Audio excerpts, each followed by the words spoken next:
every crime is a wound on the world. We're here to dissect it, layer by layer, to find the truth buried within. This is Anatomy of Crime. The Monon High Bridge does not belong to the modern world. It is a skeletal relic, a rust-colored ghost of the industrial age, stranded over a quiet Indiana creek. Built in 1891, its steel lattice frame rises a dizzying 63 feet above the forest floor, spanning more than 1,000 feet from one bank of Deer Creek to the other. The railroad tracks it once carried are long gone, replaced by weathered wooden planks, uneven and gapped. To walk it is to feel suspended between the earth and the sky, a trespasser on a structure that time forgot. It is a place of local legend, a dare for teenagers, a scenic spot for photographers.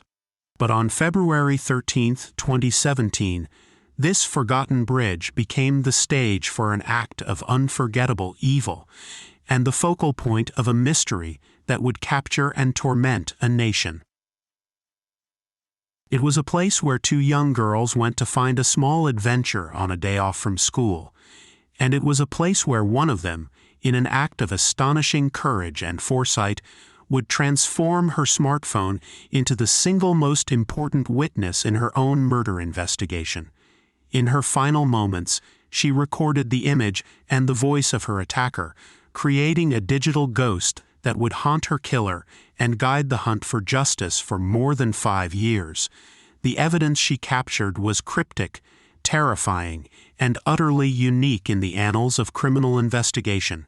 It ensured that while the girls' voices were silenced that day, one of them would have the last word.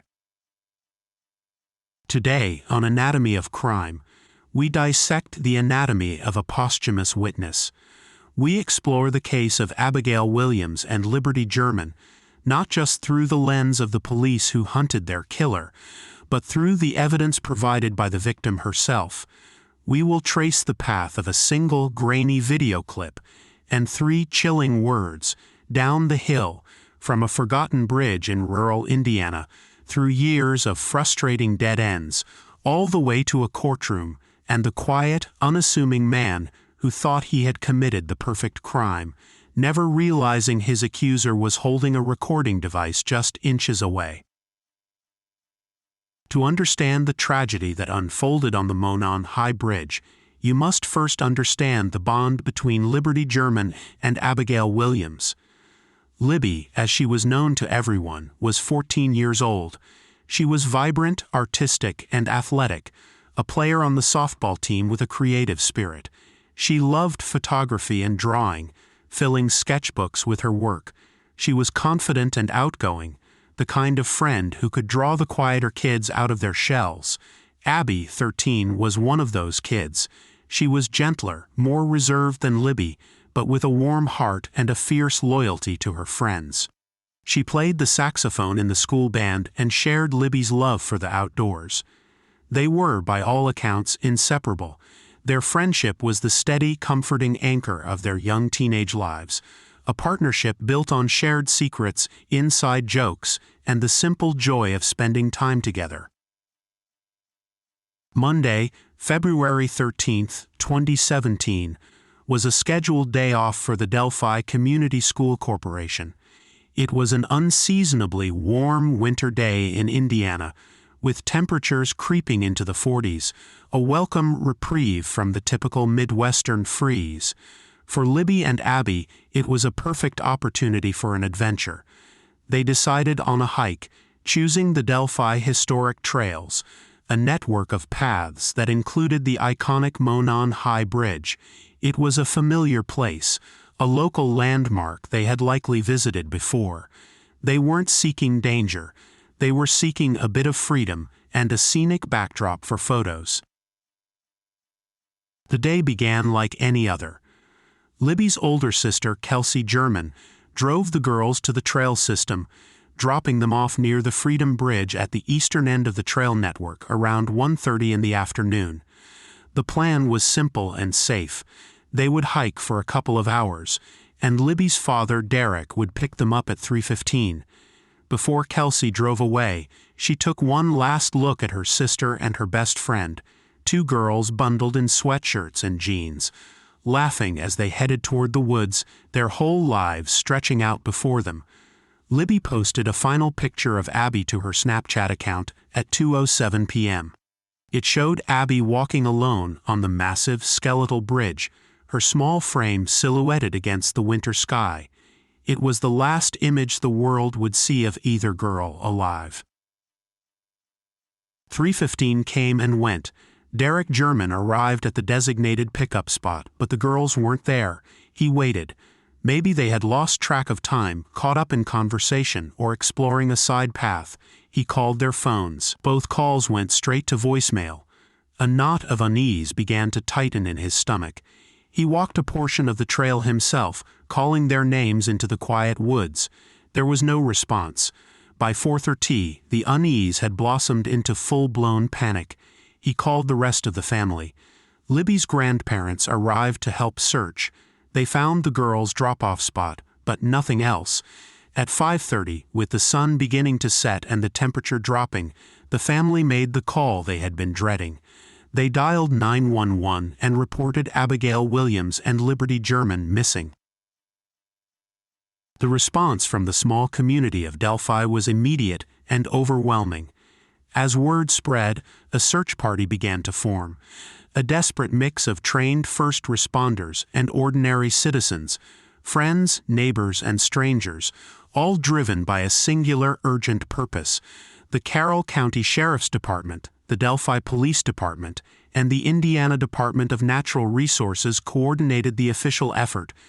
But the heart of the search was the volunteer force. Hundreds of people descended on the trail system, their flashlight beams cutting frantic patterns through the encroaching darkness. They combed the dense woods, their shouts of Abby and Libby echoing through the cold night air, each unanswered call amplifying the collective fear. The terrain was difficult. The trails were surrounded by steep ravines and thick underbrush, and Deer Creek flowed cold and swift below. The search continued for hours, fueled by coffee, adrenaline, and the stubborn hope that the girls were simply lost, perhaps huddled together somewhere, waiting for rescue. But as midnight passed and the search stretched into the early hours of Tuesday, February 14th, a grim foreboding settled over the command post. The girls had not been found. The search was suspended due to darkness, with plans to resume at first light. For the families of Libby German and Abby Williams, it was a night of unimaginable agony, a vigil of unanswered questions and terrifying possibilities. The search resumed at dawn on Valentine's Day. The number of volunteers had swelled, their faces etched with worry, but also with a resolute determination. They fanned out once more, conducting a grid search of the vast area around the trails. The focus was on the north side of Deer Creek, in the rugged terrain downstream from the Monon High Bridge. It was there, around noon, that a volunteer made the discovery that would shatter the last vestiges of hope. Approximately half a mile from the bridge, in a secluded wooded area on private property, he found the bodies of two young girls. It was Abby and Libby. The scene was immediately secured, and what had been a missing persons search became a double homicide investigation.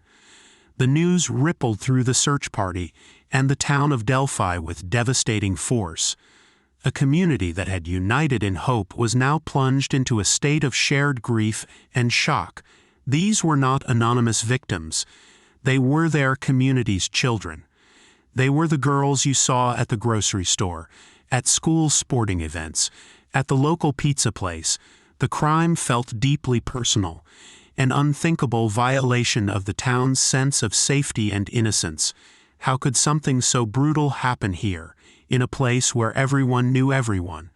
A place where kids were supposed to be safe exploring the woods on a sunny afternoon. As investigators began the grim task of processing the crime scene, a parallel investigation was already underway. Police had recovered Libby German's cell phone and iPhone 6, which was found on or near her body. In the frantic early hours, it was just one piece of potential evidence among many. But as forensic technicians began to extract the data from the device, they uncovered something extraordinary. Libby, in the final terrifying minutes of her life, had turned her phone on.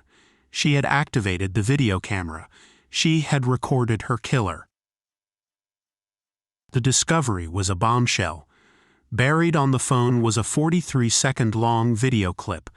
The footage itself was shaky and partially obscured, likely filmed from inside Libby's pocket as she walked.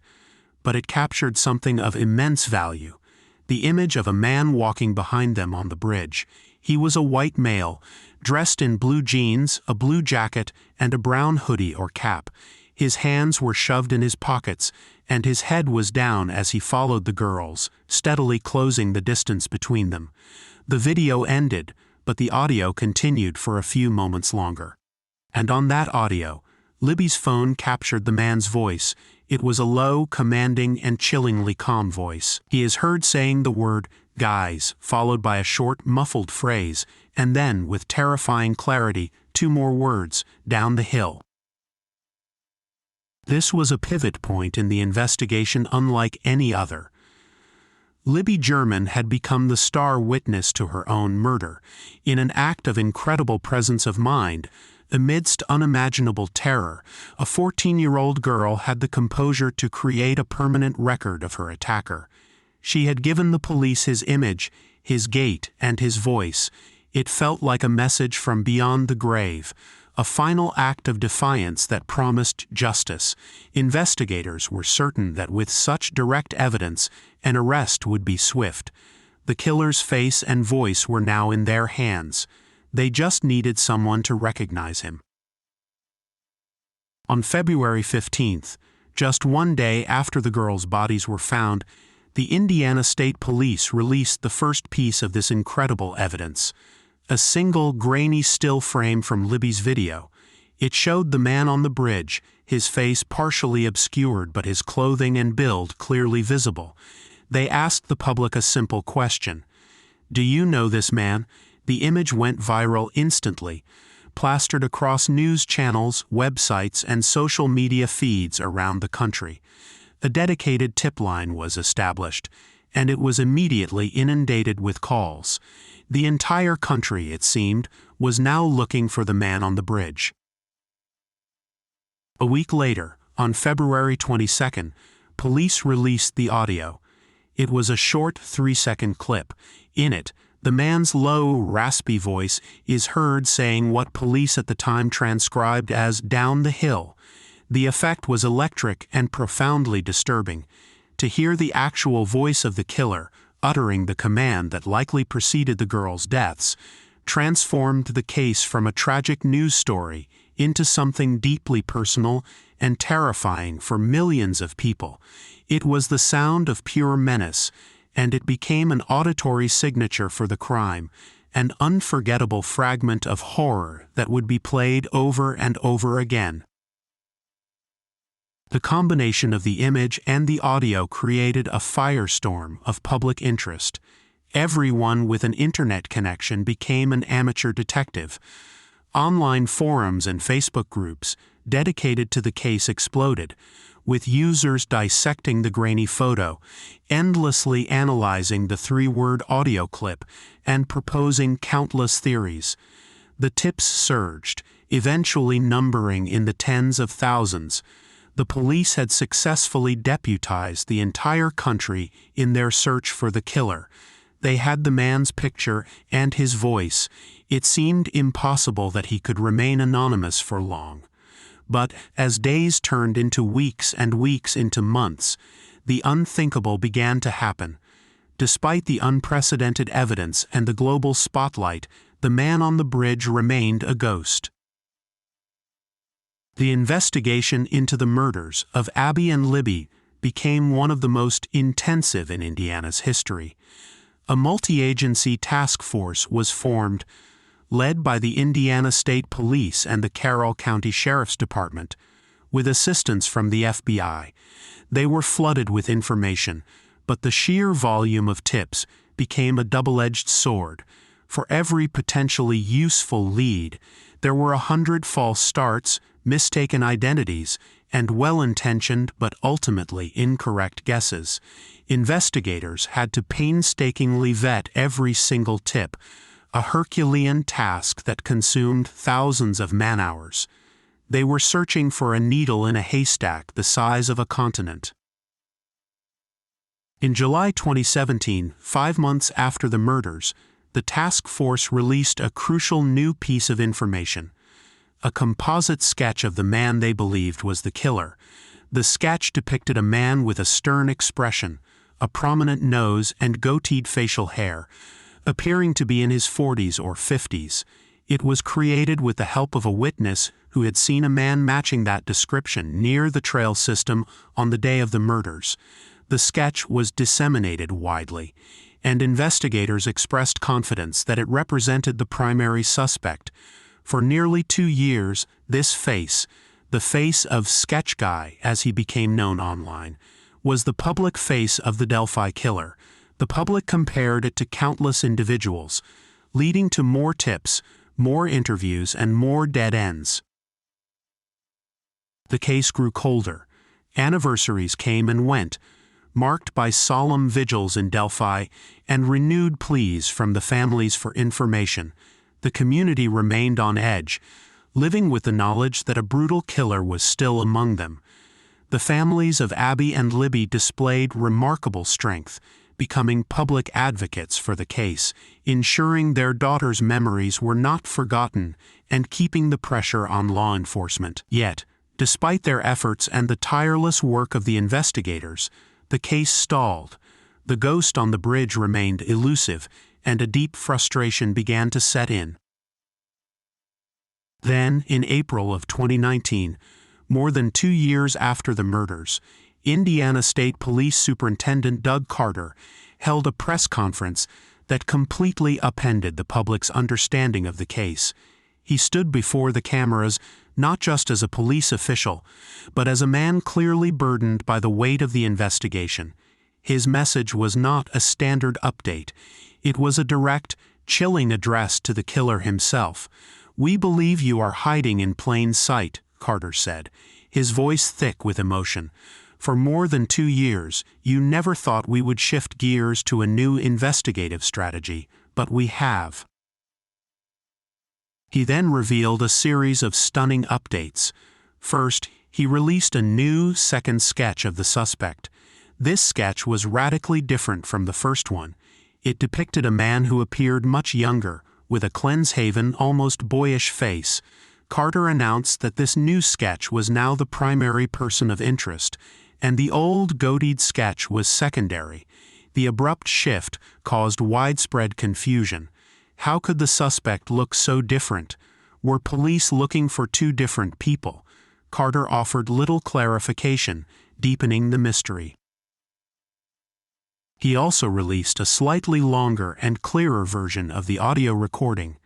In this new clip, the man is heard saying, "Guys, down the hill." The clarification of the first word, guys, was considered significant, though its meaning remained open to interpretation. Most shockingly, Carter revealed for the first time that a portion of video had also been released.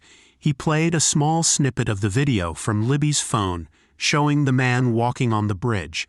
The man's gait was distinctive, a purposeful but not hurried stride. Carter strongly implied that the full video was much longer and contained more incriminating evidence than the public knew. He ended his press conference with a final, haunting plea aimed directly at the killer. "We have a witness. You made mistakes. We are coming for you, and there's no place for a person like you to hide." The 2019 press conference was a strategic gamble. It was designed to shake the killer's confidence, to make him believe his capture was imminent, perhaps provoking him into making a mistake. It was also an attempt to reset the investigation, to steer public attention toward a new face and away from a sketch that had yielded no results. But in the short term, it only seemed to deepen the public's confusion and frustration. The two competing sketches became a major point of contention among online sleuthing communities. Was the killer old or young? Was the first sketch a red herring? Was the second one more accurate? The years continued to pass. The case became a fixture of true crime television shows, podcasts, and documentaries. Several high-profile individuals were investigated as potential persons of interest. Their names and faces splashed across the internet, only to be cleared by police. Daniel Nations, a man arrested in Colorado for menacing people with a hatchet, was briefly considered due to his resemblance to the first sketch and his presence in Indiana around the time of the murders. Later, James Brian Chadwell, too, was investigated after he was arrested for the attempted abduction and assault of a young girl in Lafayette, Indiana, not far from Delphi. In each case, hope would surge among the public, only to be extinguished when police confirmed the individual was not their suspect. For the families and the community of Delphi, the long wait was an exercise in agonizing patience. 5 years passed. The tip line remained active, the investigation officially remained open. But to an outside observer, it appeared to be a cold case. The ghost on the bridge had successfully vanished, leaving behind nothing but a grainy image, a chilling voice, and a community suspended in a state of unresolved grief. The unique evidence that Libby German had so bravely captured, once seen as the key to a quick resolution, now seemed like a curse, a constant, taunting reminder of a killer who remained just out of reach. Justice, it seemed, might never come. The breakthrough, when it finally came, did not arrive with a dramatic confession or a sudden tip from a new witness. It came quietly, through the methodical, painstaking re-examination of evidence that had been sitting in a police locker for more than 5 years. The key was not in the famous video or the haunting audio, but in something small and metallic, easily overlooked in the chaos of the initial crime scene processing. It was an unspent bullet. Early in the investigation, forensics teams had recovered a single unspent .40 caliber pistol round from the ground between the bodies of Abby and Libby. It was a Hornady brand bullet, a common type of ammunition. Crucially, the round had markings on it indicating it had been cycled through a pistol, loaded into the chamber, and then manually ejected without being fired. This suggested the killer had manipulated his firearm at the scene, perhaps to clear a jam or to intimidate the girls. For years, this bullet was just another piece of the puzzle, useless without the gun it had come from. In 2022, investigators decided to focus renewed energy on this specific piece of evidence. They began to systematically track down registered owners of firearms capable of ejecting such a round, specifically focusing on a Sig Sauer Model P226, a pistol known to leave distinct markings. Their search led them to a man named Richard M. Allen. Allen, 50 years old, was the epitome of an ordinary, unremarkable citizen of Delphi. He worked as a licensed pharmacy technician at the local CVS, a job he had held for years. He was married, had a daughter, and lived in a modest home on the north side of town. He had no significant criminal history. He was, by all appearances, just another quiet, middle-aged man in a small town. He was hiding in plain sight. Richard Allen's name was not entirely new to the investigation. In fact, he had been interviewed by a conservation officer way back on the day of the murders, February 13, 2017. He had voluntarily told the officer that he had been on the Monon High Bridge that afternoon, between 1:30 and 3:30. He claimed he had walked out onto the bridge, saw 3 young girls there, and then left. He said he saw nothing suspicious. His name went into the vast database of tips and interviews, one of thousands, and was seemingly lost in the shuffle. His admission of being on the bridge at the exact time the girls were there should have been a massive red flag, but for reasons that have never been fully explained, his lead was not aggressively pursued at the time. In October 2022, armed with the new focus on the unspent bullet, investigators revisited Richard Allen. They obtained a search warrant for his home. During the search, they found what they were looking for: a Sig Sauer Model P226 pistol. They also found a collection of other firearms and knives. The P226 was sent to the Indiana State Police Laboratory for forensic analysis. Ballistics experts test-fired the weapon and compared the markings on the ejected shell casings to the markings on the unspent round found at the crime scene. The results were definitive. The microscopic, unique scratches left by Allen's pistol as it ejected a round were a perfect match to the scratches on the bullet found between the bodies of Abby and Libby. After 5 years, 8 months, and 13 days, police had finally found their physical link. They had found the owner of the ghost gun. On October 26, 2022, Richard Allen was arrested and charged with 2 counts of murder. The news sent a shockwave through Delphi. People were stunned. This wasn't some transient drifter or a known criminal. This was Rick Allen, the guy who filled their prescriptions at CVS, the man they saw at the grocery store, the neighbor who lived just down the street. He had attended community vigils for the girls. He had lived and worked among them for more than 5 years, carrying the secret of what he had done that day on the bridge. The man in the grainy photo was not a stranger from another state. He was one of them. The relief that an arrest had finally been made was mixed with a profound sense of betrayal and a chilling realization of how close the monster had been all along. With Richard Allen in custody, the case entered a new and even more bizarre phase.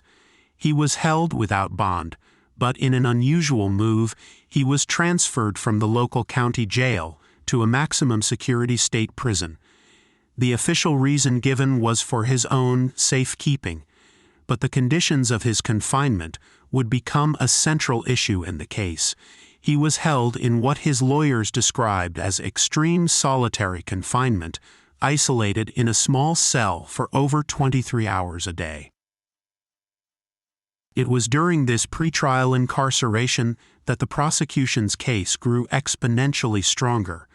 According to court documents filed by the prosecutor, Richard Allen began to confess, and he didn't just confess once, he confessed over and over again. In a recorded phone call with his wife, he admitted several times that he had killed the girls. "They are saying I confessed," his wife said to him. "I did," he replied. He confessed to his mother in another call. He confessed repeatedly to prison guards and to mental health professionals who were monitoring him. In total, prosecutors claimed they had more than 60 separate instances of him admitting his guilt. The confessions were detailed and damning. He allegedly told one guard, "I did a bad thing." He told others that he was the man on the bridge, that he was responsible for the girls' deaths, and that the evidence against him was undeniable.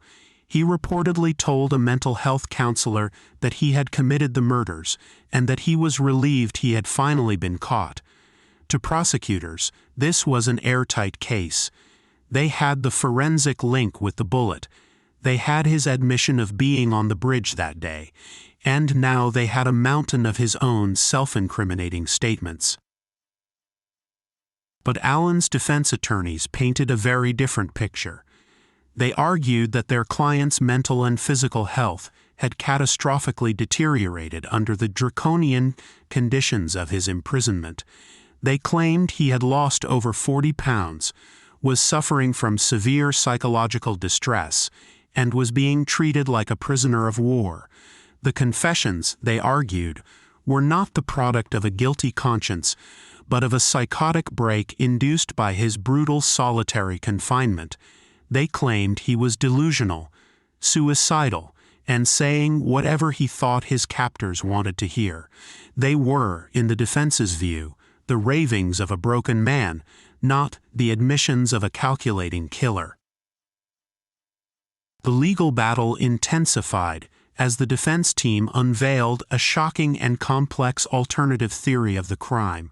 In a lengthy court filing, they alleged that Abby and Libby were not murdered by a lone actor like Richard Allen, but were the victims of a ritualistic sacrifice carried out by a white nationalist pagan cult that worshipped the Norse god Odin. They claimed that a group of men, known as Odinists, had marked the crime scene with pagan symbols, and that law enforcement had possessed evidence of this for years, but had ignored it, focusing instead on Allen as a convenient scapegoat. The defense named specific individuals they believed were involved, and pointed to what they described as a pattern of cover-ups by local and state police. This Odinist theory was a bombshell, injecting a wild, almost unbelievable element into the case. It alleged a vast conspiracy involving a shadowy cult and complicit law enforcement. The prosecution vehemently denied these claims, calling them baseless, unsubstantiated, and a desperate attempt to distract from the overwhelming evidence against their client. The judge in the case ultimately agreed with the prosecution, ruling that the Odinist theory was inadmissible in court, finding it to be far too speculative and lacking credible evidence to be presented to a jury. The courtroom drama stripped the case down to its core elements. The wild theories of pagan cults were set aside.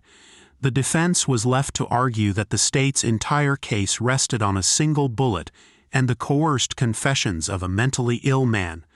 The prosecution, in turn, prepared to present a simple, linear, and devastating narrative to the jury.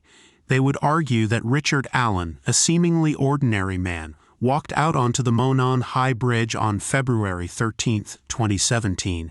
He was armed with a Sig Sauer P226 pistol.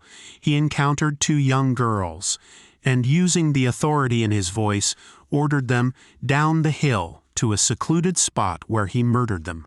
In the process, he unwittingly ejected a live round from his weapon, leaving behind an invisible breadcrumb that would, 5.5 years later, lead investigators directly to his door, and once caught, overwhelmed by guilt, he had told everyone who would listen exactly what he had done. The trial of Richard Allen began in the fall of 2024. The jury was presented with the story that had haunted Indiana for more than 7 years. They heard the chilling audio clip captured by Libby German. They saw the grainy video of the man on the bridge. Forensic experts testified about the microscopic tool marks that tied the unspent bullet to Allen's pistol, describing it as a match to the exclusion of all other firearms in the world. And they heard testimony about Allen's many confessions while in prison. The defense fought back, arguing that the investigation had been flawed from the start, suffering from tunnel vision. They attacked the credibility of the confessions, presenting testimony about Allen's deteriorating mental state and the harsh conditions of his confinement. They suggested that the unspent bullet could have been planted or could have arrived at the scene through some other means. Though they offered no concrete evidence for this, they tried to create reasonable doubt, to poke holes in the prosecution's narrative, and to convince the jury that the state had arrested the wrong man. But the weight of the evidence was immense. The prosecution's story, free from the complexities of cults and conspiracies, was straightforward and powerful. It was anchored by two immutable facts: the bullet and the voice. The voice on Libby's phone matched Allen's. The bullet at the scene matched Allen's gun. In the end, the jury found this direct evidence, combined with the sheer volume of his own admissions, to be insurmountable. After years of speculation, false starts, and agonizing uncertainty, a verdict was reached. Richard Allen was found guilty on all counts in the murders of Abigail Williams and Liberty German. He was later sentenced to 130 years in prison, ensuring he would die behind bars. A small measure of justice, hard-won and long delayed, had finally come to Delphi. The conviction of Richard Allen closed a painful 7-year chapter for the families of Abby and Libby, and for the community of Delphi. The ghost on the bridge finally had a name and a face, and he would be held accountable for his crimes. The case, however, leaves behind a complex and enduring legacy, a study in the failures and triumphs of modern criminal investigation. For years, it was defined by its frustrations, the confusing sketches, the missed opportunities, the agonizingly slow pace of progress. It was a case that demonstrated how even in an age of digital forensics and constant surveillance, a killer could simply melt back into the fabric of a small town and remain undetected for years. But ultimately, the anatomy of this case is not defined by the killer's ability to hide, nor by the investigators' long and winding path to find him. The anatomy of the Delphi murders will forever be defined by the voice of a 14-year-old girl. Liberty German, in an act of unimaginable composure and bravery, did what thousands of tips and years of police work could not do alone. She gave a face and a voice to the evil that confronted her and her friend. Her decision to press record on her phone transformed the investigation. It provided the indelible image that fueled the public's search, and the chilling audio that gave prosecutors a direct line to the crime itself. It ensured that the key witness was not a fallible bystander, but the victim herself, her testimony preserved perfectly on a digital file. Libby's recording was more than just evidence. It was an act of profound resistance. It was a refusal to be a passive victim. It was a teenager using the tool most familiar to her, her phone, as a weapon, a shield, and a final desperate message to the world. It ensured that no matter how long it took, the man on the bridge would one day have to answer for what he did. It was her voice that echoed in the minds of the public, her video that investigators pored over, and her courage that ultimately sealed her killer's fate. In the end, Richard Allen was not undone by a brilliant detective's deduction or a revolutionary forensic technique. He was undone by the final, defiant act of a child who refused to let her story and her friends vanish into the silence of the Indiana woods. This has been Anatomy of Crime, where the truth is never simple, but always worth seeking.